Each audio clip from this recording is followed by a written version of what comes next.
Bismillahirrahmanirrahim. Yo yo, bertemu lagi dengan saya Ray di channel Sudut Pandang. Jelum. Ya, hari ini Pak Prabowo langsung tak ada angin, tak ada hujan, turun langsung ke Sumatera Barat untuk mengecek korban banjir dan memberi bantuan. Kemarin baru dari Qatar loh. Ini kok sudah sampai ke Sumatera Barat ini. Bukan main, ini udah melebihi Pak Jokowi ini. Padahal ini Sumatera Barat ini basis terbesar Anies Baswedan. Lalu Pak Anies kok terkesan ngumpet, ini gimana toh ini? Gimana? Prabowo Subianto Presiden terpilih, terbang ke Sumatera Barat bawa bantuan. Bertolak dari Qatar sekitar pukul 2 waktu setempat, dan tiba di BM Kabupaten Padang Pariaman sekitar pukul 10 WIB bersama rombongan. Secara simbolis, Menhan Prabowo menyerahkan bantuan kepada Bupati Agam dan Bupati Tanah Datar di kawasan BIM, Kabupaten Padang Pariaman. Lengkapnya, bantuan yang disalurkan Kementerian Pertahanan, yakni beras sebanyak 20 ton, 1.000 paket obat-obatan dengan rincian obat diare, demam flu, minyak kayu putih, betadine, dan vitamin. Berikutnya, 600 pasang sepatu buat, 3.000 lembar selimut, 3.000 paket alat mandi, dan 10.000 dus mie instan. Prabowo Subianto mengajak semua pihak dan masyarakat secara umum untuk terus berdoa agar musibah yang sama tidak kembali terjadi. Juga mendoakan keluarga korban bencana tetap tabah menghadapi musibah tersebut. Menteri Pertahanan yang juga Presiden terpilih Prabowo Subianto hari ini menyerahkan bantuan kepada warga terdampak erupsi Gunung Merapi di Sumatera Barat. Bantuan dari Kemenhan didistribusikan menggunakan puluhan truk TNI pengangkut bantuan.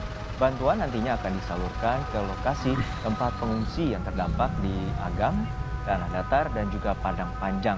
Pada penyerahan, sejumlah pejabat hadir seperti Kepala BNPB, Pangdam 1 Bukit Barisan, Gubernur Sumatera Barat, Kapolda Sumatera Barat, dan para bupati yang terdampak bencana.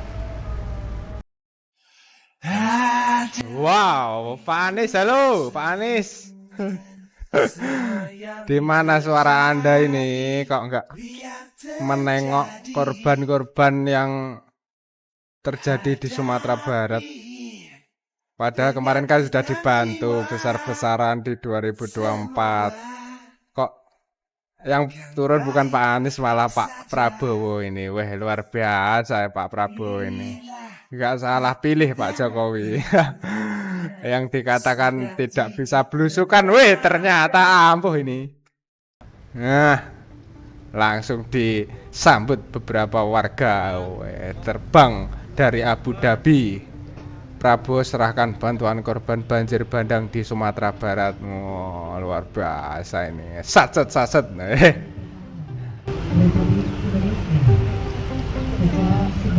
Ini belum Mas Gibran ini. Kalau udah ada Mas Gibran, mungkin ya sedang bagi tugas lah. Pak Gibran suruh turun kemana gitu ya kan juga bisa.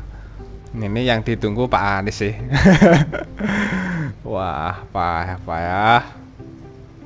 Luar biasa ini sambutan dari kepolisian, TNI, Di Sumatera Barat ya, kita kan bela sungkawa ya. Apalagi Pak Prabowo sudah membantu saudara-saudara kami yang ada di Sumatera Barat ya. Dan Mas Anies itu dimenangkan di sana 52% ya. Lah adalah. Bantu apa? 7 hari kemudian dia bikin statement bela sungkawa, innalillahi wa inna ilaihi raji'un. Kalau kayak gitu, Mbok ya, pertama kali begitu kabar ada banjir ya, yang ada korban jiwa, ucapan bela sungkawa. Kalau hanya ngirim ucapan bela sungkawa, ya sudahnya itu awal-awal lah.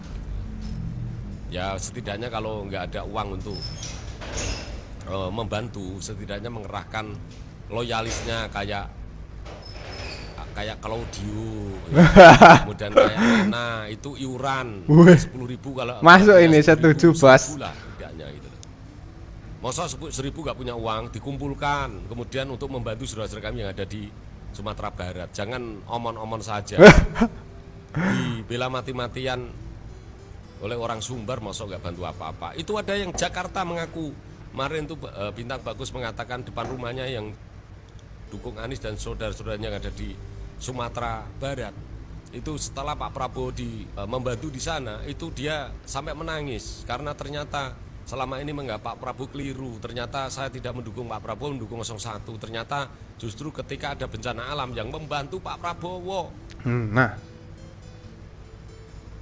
jadi mereka ini menyesal mendukung Mas Anies gitu loh. Kita harus bangga menjadi bagian dari pendukung Prabowo Gibran. Di samping Pak Prabowo Gibran menang, setidaknya Pak Prabowo sudah membantu rakyat Sumatera Barat. Meskipun Pak Prabowo suaranya kecil di sana, tapi Pak Prabowo tidak memandang itu karena semua adalah bangsa kita, bangsa Indonesia, begitu. Daerah Sumatera Barat memenangkan 01 saat pemilu. Daerah Padang memenangkan Bapak Anies Baswedan. Daerah Sumatera Barat menjunjung tinggi Bapak Anies Baswedan. Saat Anda terkena musibah, saat banjir datang, Anda ditegur sedikit. Siapa yang menolong Anda? Prabowo Subianto. Siapa yang mengulurkan tangannya? Junjungan 02. Siapa yang merangkul Anda saat Anda terkena musibah? Orang yang Anda rendahkan, mungkin yang Anda hina. Saya bersedih, saudara saya terkena musibah. Saya menangis, saudara saya mengalami musibah. Tapi yang mau saya tahu adalah kemana orang yang Anda banggakan, junjungan Anda, yang Anda agung-agungkan. Apa sibuk dengan kegiatan dia? Live, TikTok. Yang turun langsung ke lapangan adalah Prabowo Subianto. Yang mengulurkan tangan dengan uang pribadinya adalah Prabowo Subianto. Padahal dia belum sah dilantik menjadi Presiden Republik Indonesia. Sudah, jangan sesali keputusan yang sudah kalian buat. Sekarang saatnya mendukung Bapak Prabowo. Saatnya mendoakan Bapak Prabowo agar cepat dilantik, agar semua saudara-saudara kita yang mengalami musibah bisa dibantu oleh Bapak Prabowo. Salam toleransi untuk orang Padang. Selamat menunaikan ibadah puasa. Mohon maaf lahir dan batin berbuka puasa. Semangat. Ketika tanggal 20 Maret itu diumumkan dan suara terbanyak Prabowo Gibran, saya dan teman-teman lainnya shock ketika Surya Paloh sebagai partai pendukung 01 mengucapkan selamat kepada Prabowo Gibran atas kemenangannya. Itu bendera Nasdem itu hampir diturunkan di Ponorogo 10 itu. Kan di Ponorogo 10 itu pusat kantor pemenangannya markas pemenangan Amin. Wah, mereka marah sekali. Kok bisa? Dan saya juga menganalisis kemarin. Kenapa? Karena betul memang dia suara terbanyak, tapi kan belum selesai battle-nya. Ya, pertempuran belum selesai. Karena masih ada yang namanya MK. Kan MK bisa mengubah hasil dan hampir aja menang kita. Ya. Oke, nanti another story soal MK itu. Saya kritik kan. Akhirnya saya ditelepon tokoh senior di partai itu yang kurang lebih mengungkapkan bahwa ya mereka ini teman baik, long story. Jadi kesimpulan saya pada waktu itu adalah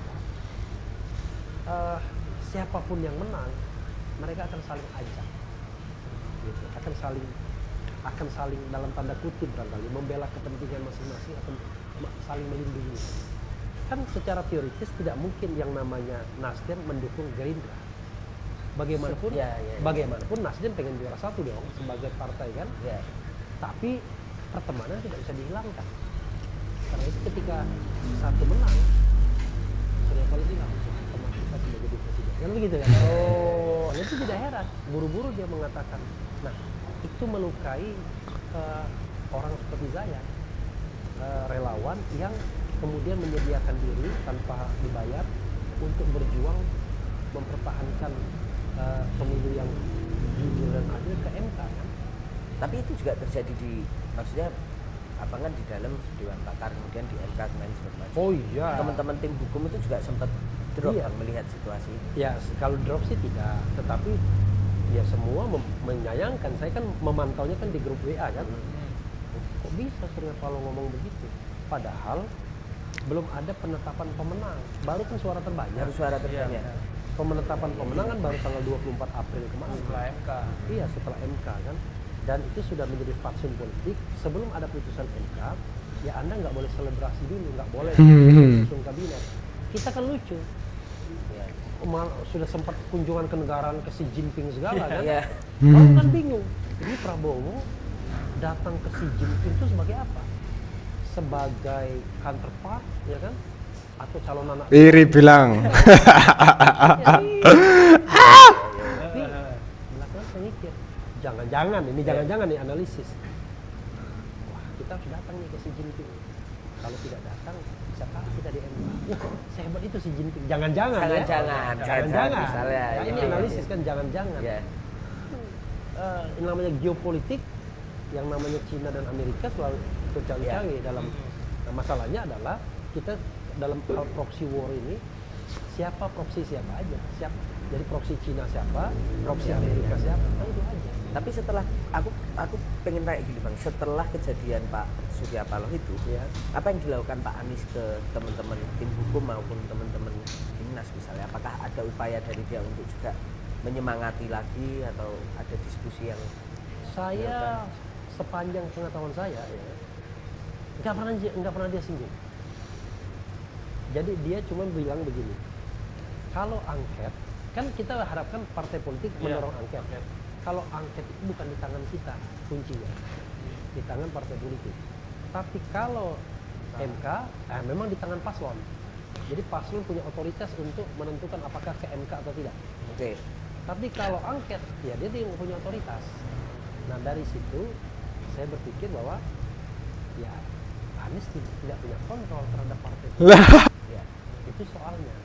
Nah ini yang membedakan ketika Prabowo misalnya didukung oleh partai politik dan dia sendiri ketua umum partai politik dan dia pun senior, sehingga dia relatifly punya pengaruh untuk menggerakkan partai politik, apalagi dia dibantu temannya yang namanya Jokowi ya kan.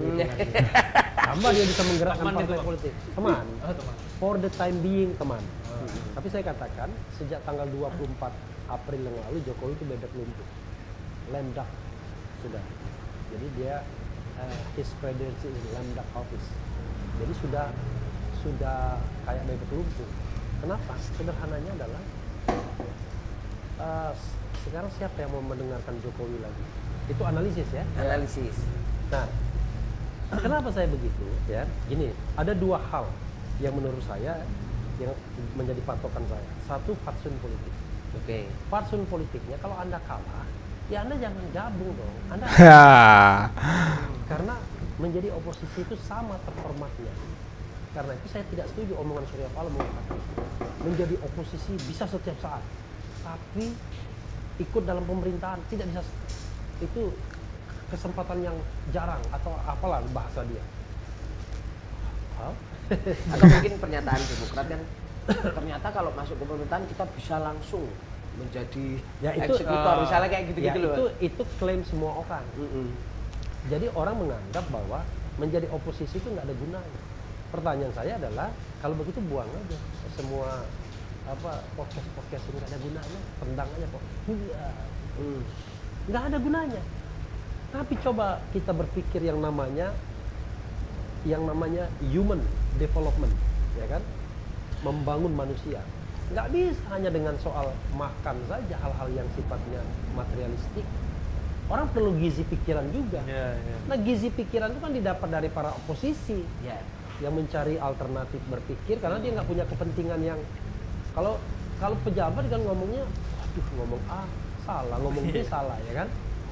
Kita nggak punya apa-apa, karena itu kita mau ngomong bebas. Yang kita harus jaga kriminalisasi doang kan, tapi yang lain kan nggak ada. Nah karena itu cara berpikir demikian, cara berpikir kampungan menurut saya. Bahwa kalau Anda mau berguna bagi bangsa ini, Anda harus menjabat. nanti setelah jabat korupsi pula kan. Atau ngasih feeding ke partai-partai politiknya. Rusak negara ini kalau begitu caranya. Jadi daripada Anda menjabat tapi korupsi dan membuat ngasih makan kepada kolega-kolega Anda dan partai politik Anda, lebih baik nggak usah menjabat. Karena Anda yang tadinya diharapkan positif malah jadi negatif. Mending kita tetap positif. Walaupun tidak secara materialistik, paling tidak kita membangun bangsa ini dari segi pemikiran. Siapa bilang orang Rocky Gerung nggak berguna? Berapa banyak orang yang dicerdaskan logikanya oleh Rocky Gerung misalnya? Ya, kan? misalnya, Iya. Coba dengarkan omongan Rocky Gerung sama omongan Presiden Jokowi. Waduh, Iya kan? jauh ya misalnya. Jauh kan? Tapi nanti orang mengatakan Presiden Jokowi kan ada eksekusinya. Iya karena dia presiden. Coba presiden dikasihkan ke saya. Eksekusi juga. Eksekusi juga. ya emang tugasnya eksekusi. Eksekusi itu hanya karena Anda menjabat atau tidak menjabat. Ya. Tapi masalahnya ada orang memilih untuk tidak menjabat. Kayak saya seperti itu. Karena saya bilang fatsun politik. Saya bilang jabatan apapun nggak mungkin saya terima. Karena fatsun politik saya adalah satu. Kalau Anda kalah, Anda jadi posisi. Oke. Yang kedua, wah lebih gawat lagi nih. Dimensinya vertikal. Saya punya sikap haram hukumnya kita mengendorse pemerintahan yang diperoleh dengan cara curang.